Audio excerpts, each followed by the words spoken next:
Nous avons, au titre de Calédonie Ensemble, avec Philippe Dunoyer, défendu l'idée d'un grand accord, porteur d'un consensus définitif pour notre pays, c'est-à-dire la capacité à ce que les Calédoniens aient l'épée de Damoclès qui pèse au-dessus de leur tête depuis trop longtemps, qu'elle soit enfin levée.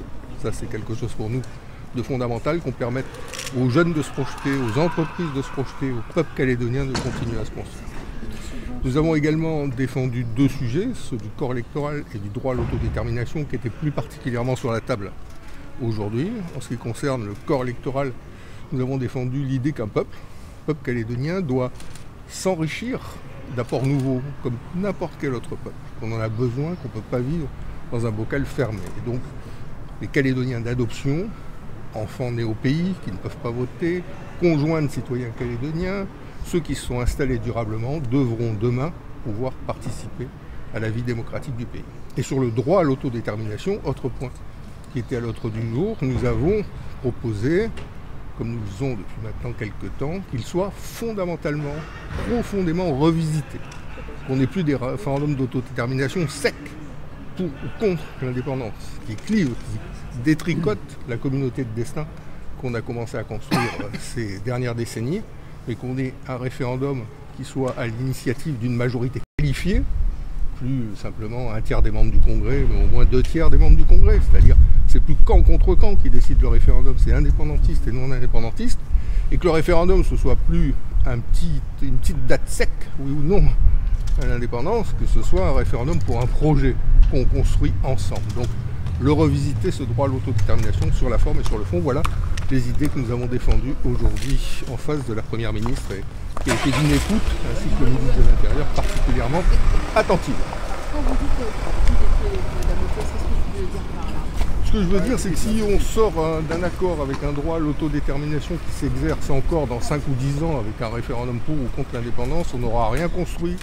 La Nouvelle-Calédonie va encore être sous respirateur artificiel le temps de ce nouveau référendum et on aura continué à détricoter le destin commun qu'on s'emploie à construire depuis plusieurs décennies. Donc il faut impérativement qu'on n'ait plus une ligne d'horizon qui soit fixée en termes de droit à l'autodétermination, mais qu'on puisse ouvrir le champ des possibles sans conduire les Calédoniens à considérer qu'une nouvelle fois, ils vont devoir s'opposer sur l'avenir du pays. Si on doit exercer le droit à l'autodétermination encore, il faudra qu'il nous rassemble et non pas qu'il nous divise. C'est ça la perspective qu'on a située en ce qui concerne ce qu'on a appelé le fait de revisiter le droit à l'autodétermination. Merci beaucoup. Merci beaucoup. Première réunion, comment ça s'est déroulé? C'est important de signaler le fait que malgré l'actualité nationale, la Première ministre et le ministre de l'Intérieur et des Outre-mer et le ministre délégué sont présents, accordent du temps à la Nouvelle-Calédonie, c'est dire l'importance qu'il nous apporte. Ensuite, on a dit aussi qu'on était arrivé au bout de l'exercice des bilatérales. Il faut maintenant qu'on arrive à se parler entre personnes qui vivent en Nouvelle-Calédonie. On ne va pas continuer à avoir un État qui fait le lien entre les uns et les autres. On doit arriver maintenant à une séquence où tout le monde se parle. On est arrivé aussi au bout de la question du corps électoral. On le sait, puisqu'aujourd'hui, on a des Calédoniens qui ne peuvent pas être inscrits, on a les petits-enfants des Calédoniens qui ne peuvent pas être inscrits parce que la loi ne le prévoyait pas. Bref, on est arrivé à un corps électoral inique. Et donc, on est, nous, prêts à se mettre autour de la table avec les indépendantistes. Eux demandent à ce que soit inscrit le droit à l'autodétermination. Nous, on souhaite que maintenant, il n'y ait plus d'épée de Damoclès au-dessus des Calédoniens, permanente, qui nous a fait, avec laquelle on a grandi maintenant depuis plus de 30 ans. On a envie de se donner des perspectives, d'avoir des institutions stables, d'avoir des perspectives, d'avoir une relance économique qui est accompagnée par l'État. Les Calédoniens ont choisi 3 fois de rester français. Maintenant, il faut que l'État, la France, nous donne les moyens de vivre dans des conditions apaisées, sereines, tous ensemble, et de nous permettre un développement. Voilà. Ça, vous l'avez dit à la Première ministre que vous avez... On l'a dit à la Première ministre et je vais laisser mes collègues s'exprimer. Oui. On a trouvé une Première ministre très à l'écoute qui maîtrisait le dossier. On a aussi rajouté, comme le disait Sonia Backès, le fait que la Calédonie doit retrouver aussi de la stabilité institutionnelle et de la stabilité économique, puisque 3 référendums en 4 ans, puisque 2 crises Covid avec la fermeture des frontières, avec le départ de quasiment 20 000 Calédoniens, ce qui représenterait en métropole le départ de 5 millions de Français. Donc on on a voulu aussi dire qu'il n'y avait pas que le corps électoral et l'autodétermination, il y avait aussi la nécessité de stabiliser nos institutions, qu'elles soient plus représentatives de la majorité des Calédoniens, et qu'il fallait adosser à l'accord politique un accord de relance économique, parce que la politique c'est bien, les institutions c'est bien, mais je crois que les Calédoniens ont besoin aussi de retrouver du développement économique, de l'emploi et du pouvoir d'achat. Vous espérez arriver à vous retrouver avant la fin de cette semaine? Écoutez, en tout cas, c'est ce qu'on a défendu ensemble, que maintenant, Sonia Backès l'a dit, c'est le bilatéral, c'est terminé et qu'il faut passer à une phase de trilatéral où nous discutons tous ensemble. Les Kenyans ont été très meurtris par les 3 référendums qui se sont tenus, d'un côté comme de l'autre d'ailleurs, et on a besoin aujourd'hui, ça a été dit, de donner des perspectives d'ouverture à notre jeunesse pour qu'elle comprenne qu'elle est dans un territoire où il y a de la visibilité. Sur le sujet du corps électoral, on ne le redira pas l'histoire. C'est inique aujourd'hui de jeunes Calédoniens nés en Nouvelle-Calédonie ne sont même pas citoyens du propre pays qui les a vus naître. C'est ça la réalité du gel du corps électoral. Donc nous avons été assez déterminés sur ce sujet avec une écoute très attentive de la part de l'État qui conçoit que juridiquement, de toute façon, ce corps électoral ne peut plus perdurer. Alors, pour les indépendantistes, a priori, on n'arrivera pas à un accord sur ce point-là. Là, dans la semaine, on parle de positions complètement opposées. Est-ce que quel est votre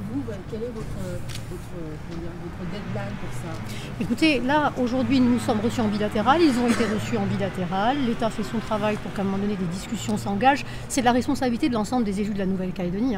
Je rappelle qu'à l'issue de l'accord de Nouméa, on devait se mettre autour de la table et en fonction du résultat, voir la situation ainsi créée et projeter la Nouvelle-Calédonie vers son avenir. C'est donc une responsabilité qui nous appartient à chacun. Et aujourd'hui, effectivement, nous appelons à nous retrouver, comme les anciens ont su le faire dans les précédents accords. D'ailleurs, nous étions aujourd'hui à la salle de la Chapelle, là où l'accord Matignon a été signé. C'est un symbole. Et les indépendantistes avant nous aussi. Donc voilà. Et puis on l'a dit avec Virginie Wolfnat, Nicolas Metzdorf et toutes les délégations qui sont là, on l'a dit, en Nouvelle-Calédonie, dès l'instant où on arrive à se retrouver autour de la table, on arrive à trouver des solutions. Je rappelle qu'en 88, on était dans un conflit armé, qu'à la fin, on a mis en place des institutions qui ont partagé le pouvoir, qui ont mis en place un corps électoral et en tout cas des dispositions qui ont permis à la Nouvelle-Calédonie d'avoir un développement économique phénoménal entre 88 et 98. En 98, un accord a été trouvé sur l'usine du Sud. Je rappelle que les choses étaient extrêmement tendues et que quand on a réussi à se mettre autour de la table, on a réussi à trouver des solutions. Donc maintenant, les clés sont dans les mains des indépendantistes. Nous, on a dit à la Première ministre, tous ensemble, que le temps des bilatérales était, à notre sens, terminé. On a tous vocation à vivre ensemble sur cette terre. Et donc, il n'y en a pas qui sont moins calédoniens que les autres ou moins aptes à discuter avec l'État que les autres. On doit maintenant avoir les discussions à 3.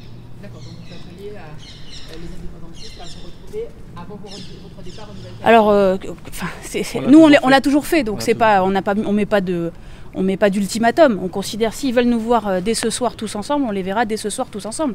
S'ils veulent nous voir tous ensemble en Nouvelle-Calédonie la prochaine fois que le ministre de l'Intérieur et des Outre-mer viendra, on sera là aussi.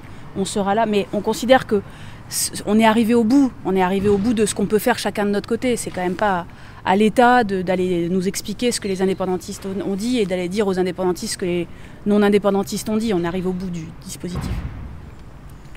Merci. Merci beaucoup.